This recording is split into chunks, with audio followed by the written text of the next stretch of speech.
Okay, I'm now going to work the belly on Yew Bow stave 719 and see what we can do with these limbs as far as manipulating them to as straight as possible. And we got two different levels of belly potential here, so we have to kind of split the difference on the high and low sap line. And we've seen that as I described. You've got a high line because of that roll in the top of the bow. The back of the bow. So we're going to be kind of doing a little bit of a battle here. Once again, as you've seen before, with knife and rasp. We're going to see what we get out of this belly here.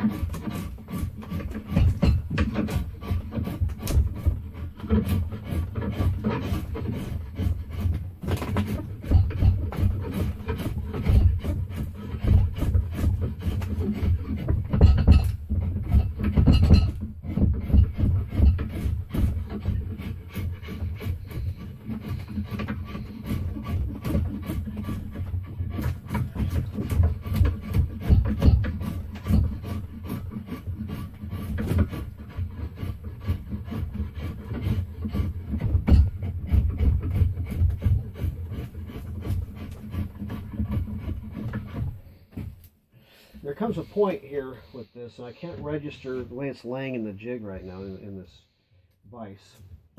I can't register it off the back of the bow this way because it rolls. So if you use it as a registering flat surface, it would be very inaccurate.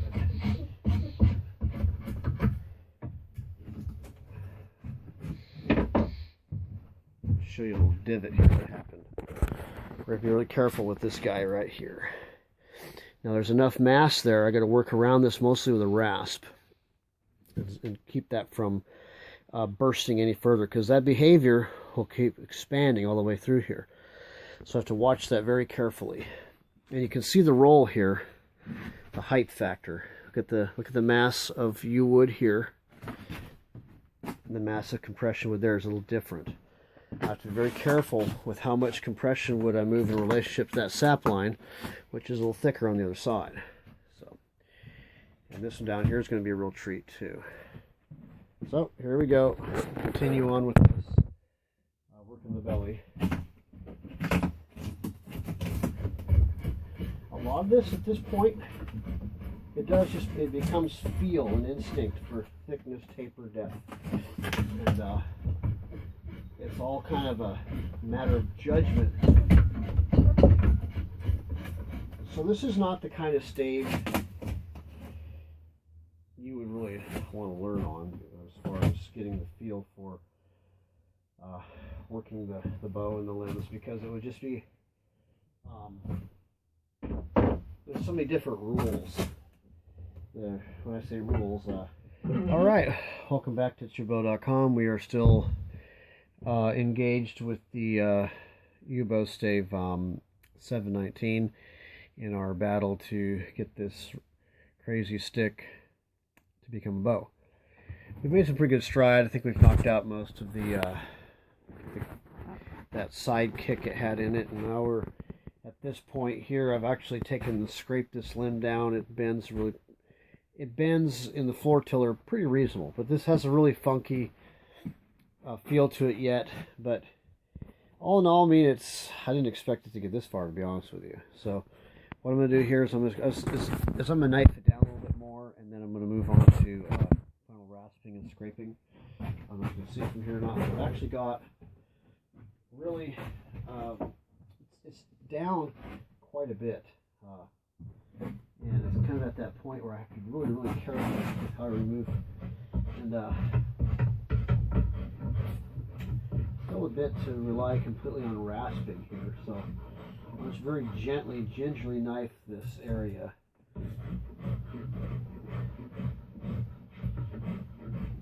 Just taper down.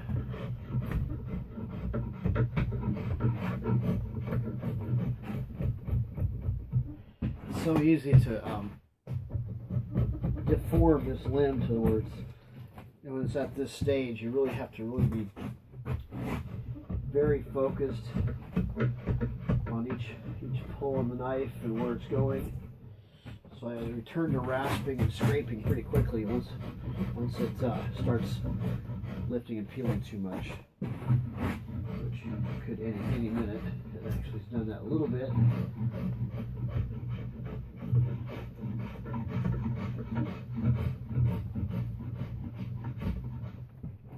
don't know how much that you guys can actually see.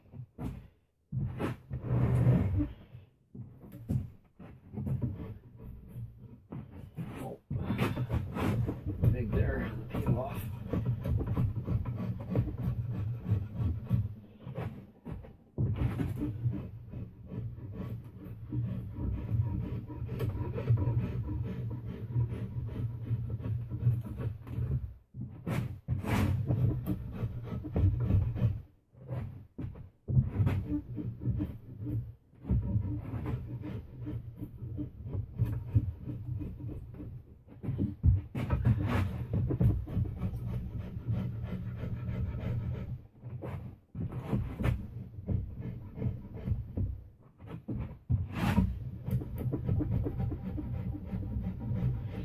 Probably going to make this a blended handle.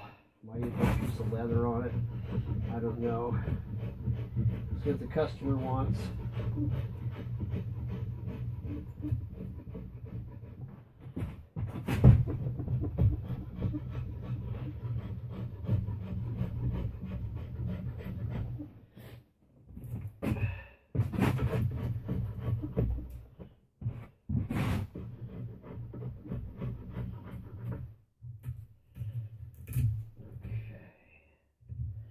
This is a very sensitive point.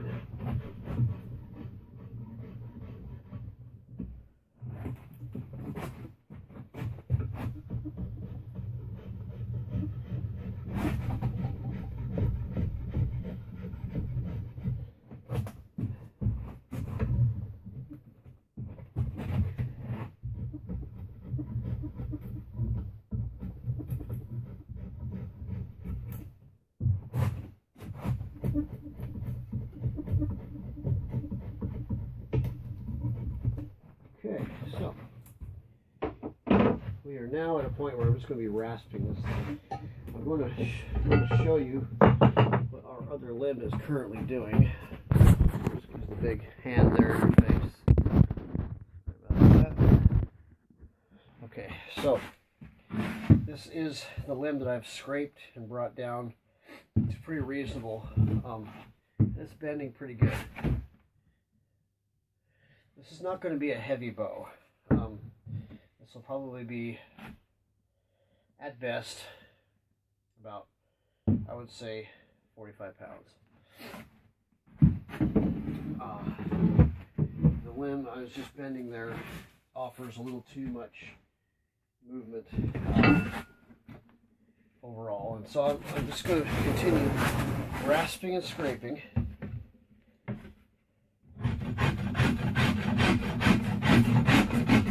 Rid of some of these knife marks.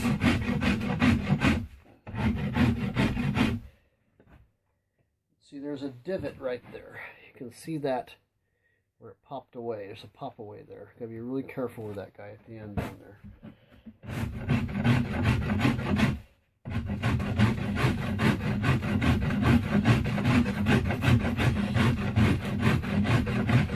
We're really close to putting this in pillar post. And I'm still going to glue on about 3/4 of an inch on each end and turn this into a full 66. It's like 65 3/4 right now.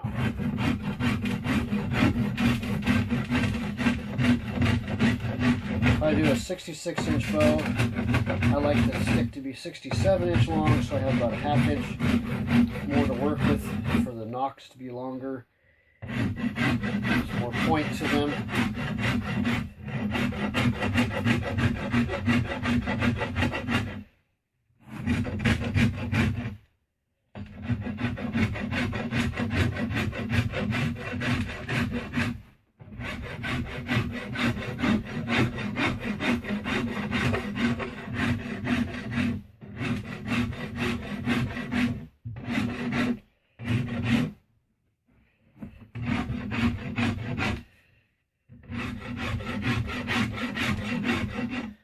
this becomes just a complete feel at this point, all the way down the limb.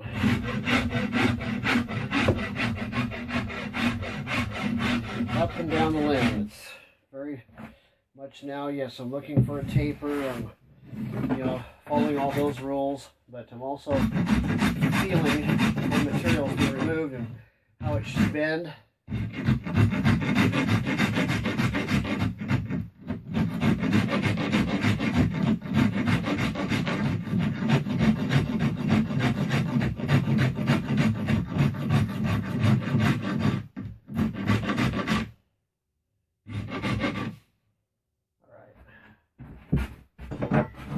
A look and see how it's actually bending here.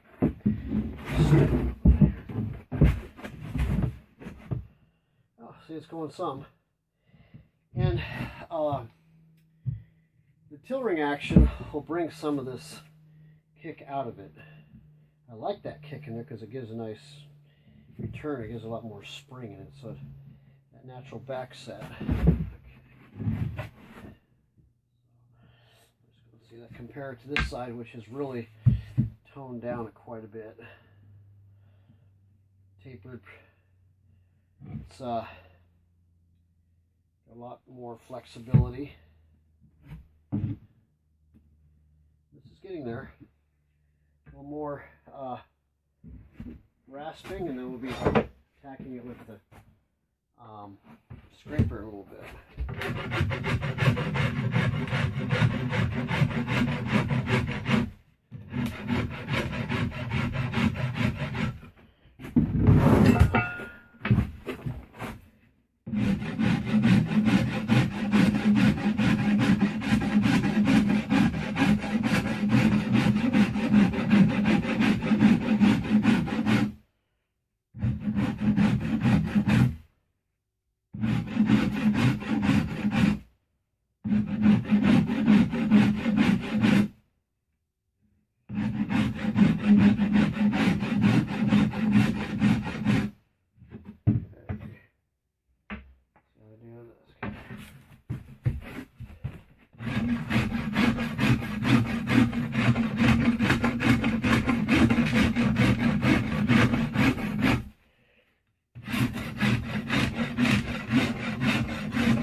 Has a bizarre roll in it, but I've got a good idea it's going to work its way out of some of that by when I tilt it and force it into shape.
Is it will give you a workout. Let's see where we're going with this. See if it's, oh yeah, there we go.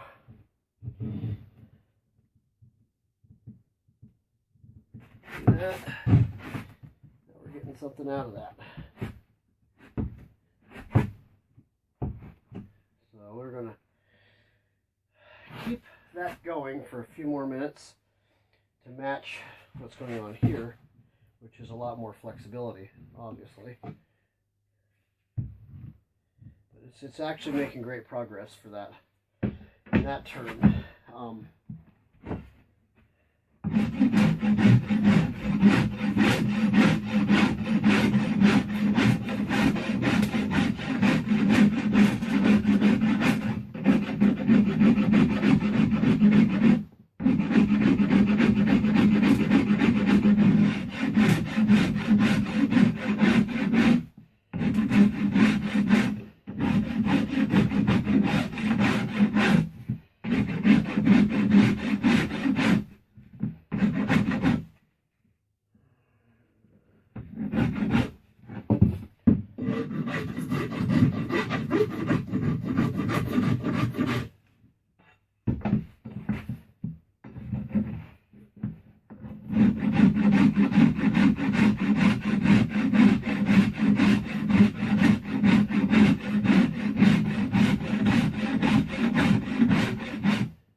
The funny thing is as this bends, it comes into a really good center to itself. So you actually, the tips, clearly, they line up to each other very well, despite how it looks.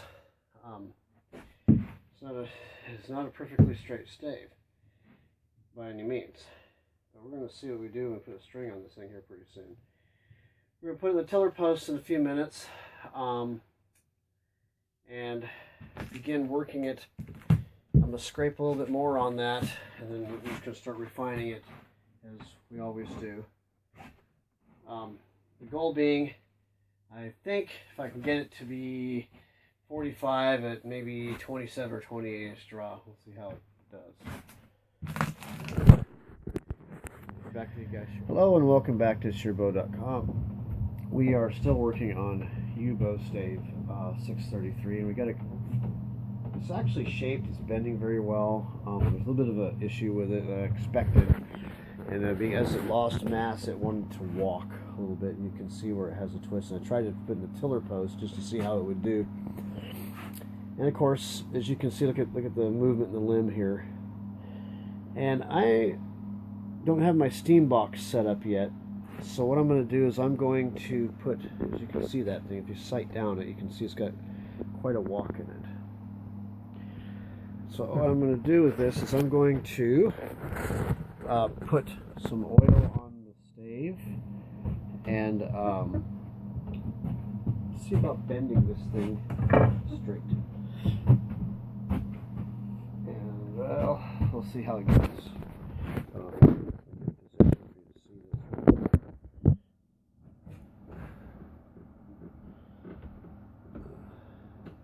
I'm going to put oil here. Just before the, I just use like a corn oil. It works very well.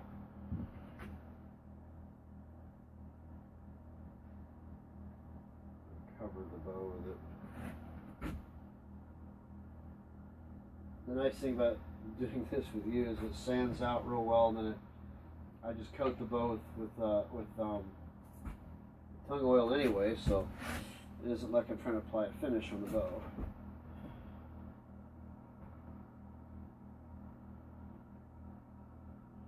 I'm not sure how well this will work as far as I'm actually just putting oil directly in the approximate areas where I see that it needs to be moving, so it has as much possible flexibility from the heat. This is just going to be a gradual thing. I've actually done this before with different twists and stuff, so we will see how well this works. We'll have to probably keep applying this oil back and forth, back and forth.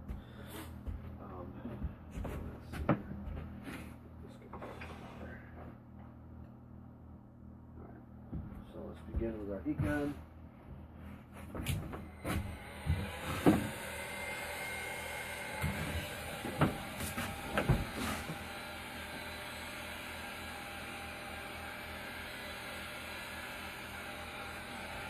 Speed up your area evenly.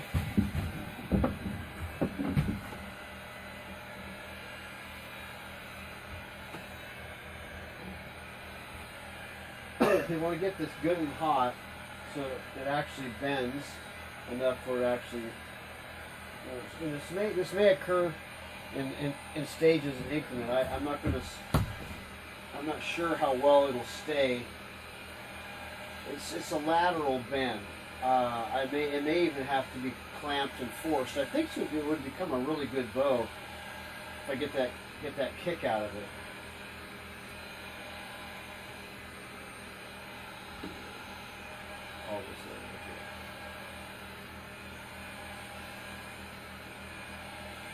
But from what I could see, it had great potential.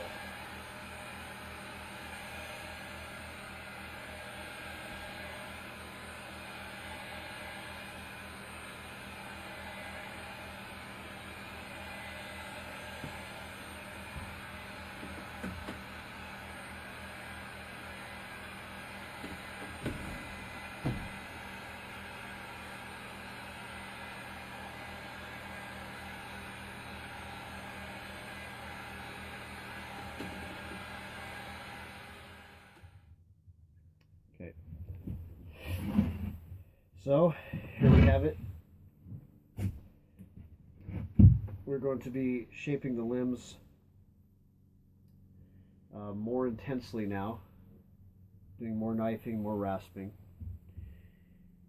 I'm not sure how much of a future this stick has, but we're about to find out as I bring it down to a manageable, bendable piece. So, anyhow, we will continue the knifing process. Knifing and rasping.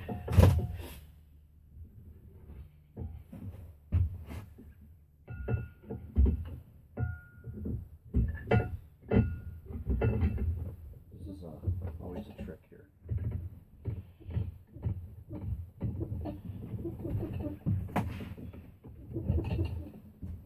Get in there just enough to where it'll hold.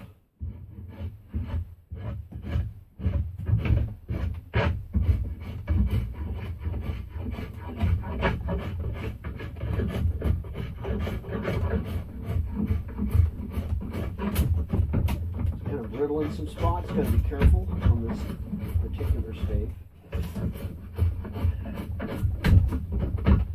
Like I said, this is not a stave if you were getting into the bow making concept.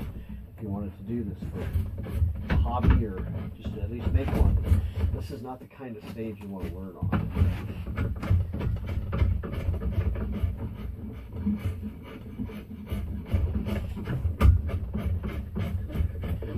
Getting general principles.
We got a nice big knot here we get to work around.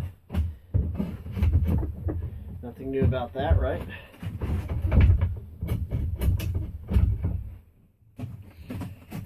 Okay.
Hey, back with yewbow.com, working with the phase now of we put the bow in tiller.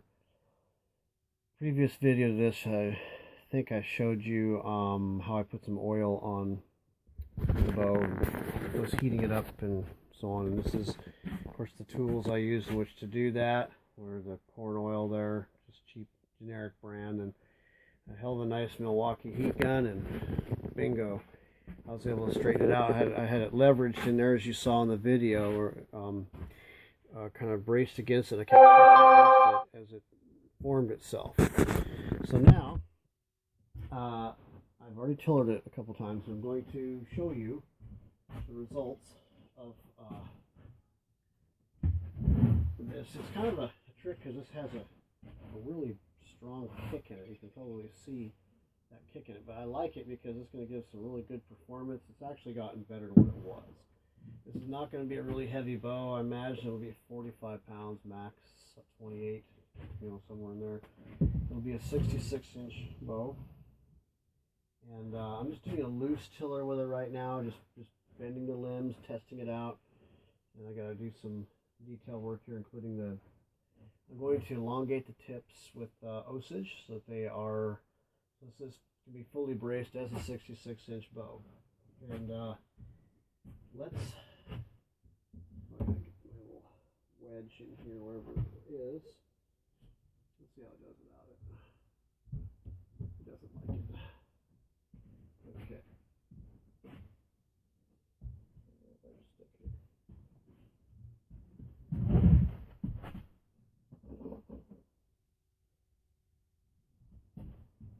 To keep this thing from, it wants to spin a little bit yet. I don't know why.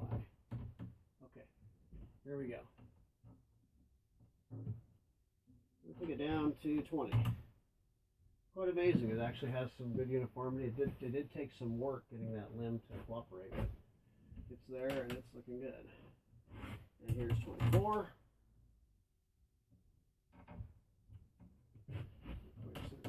There we go. See the uniformity in the limbs. I'm using this shelf as a guide, and I kind of create these windows here. See how close they are in the radius shape, and it's not perfect, but it's actually looking pretty good. And it's actually quite a bit better than I expected with the limb. This is the bow that looked like it could be used for a rocking horse. And the only thing I did was remove enough material, and I had to sacrifice about 6 inches of length for it to meet the mass needed for the ends, for the tips. But that's okay. Here's 28 right there.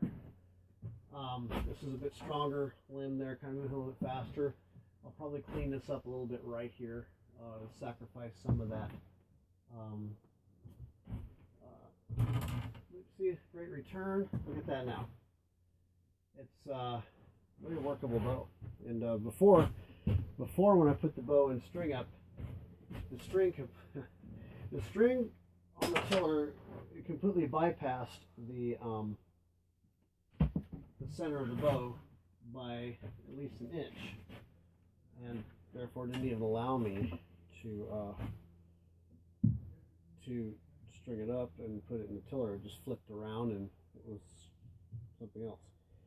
So in relationship to the video that you saw me doing with me straightening this limb out, the results are quite amazing. In fact, I'll put this down here. Put this camera down here a little lower so you can see this. But I mean, it's very workable. Limbs bend very well. It's not a super powerful bow. This will be a mild shooter, I would say, like I say, 40 to 45 pounds max. It's going to be a pretty light bow. But who cares?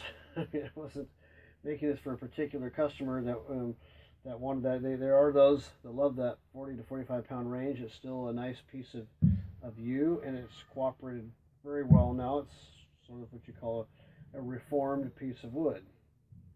And so it went from what looked hopeless to now it's going to become a very shootable. Hopefully the next videos you see we'll do final tiller.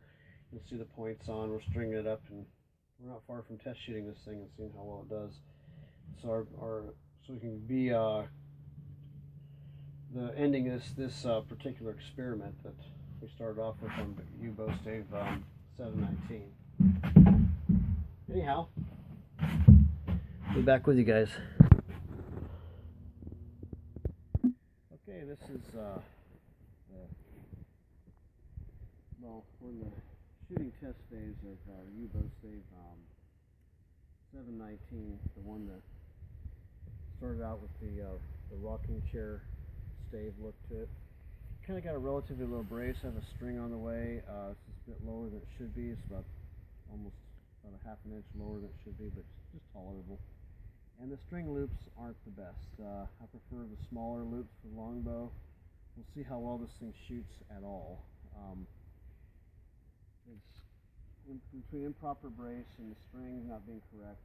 I prefer a good Flemish twist string for this situation because then I can adjust it to the bow. We're just going to see how it does. It sorted out pretty good. I'm just going to break it a little bit. I'm not going to do full draws right away. Just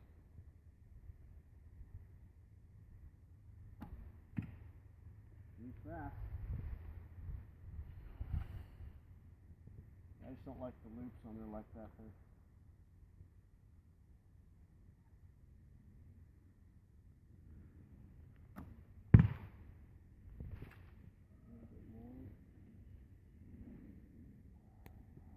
It's bending okay. It's releasing all right.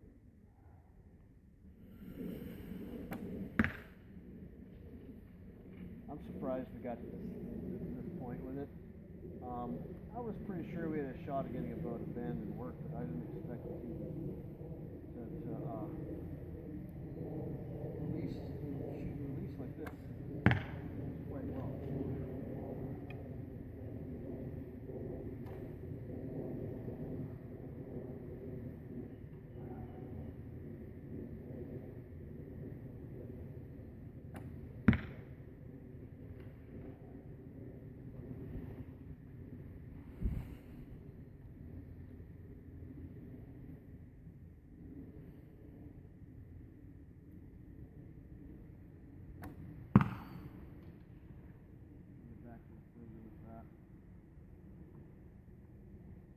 And this is a blended handle. This is the traditional,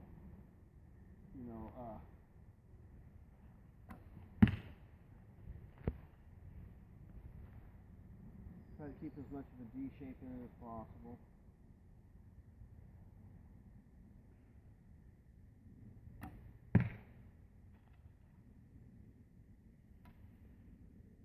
Is it looking anything? Is it okay? Yeah, it looks good.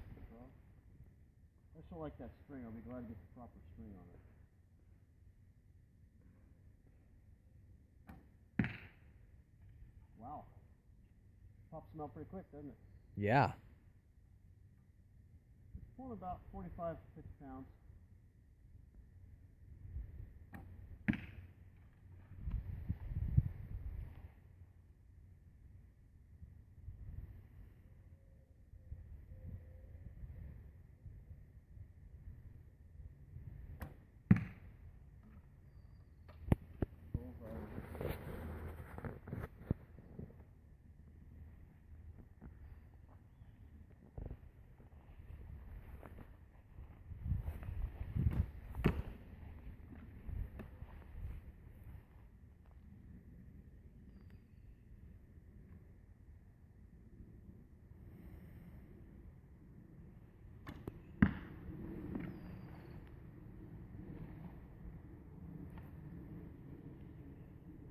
Even with low brace, it's shooting good.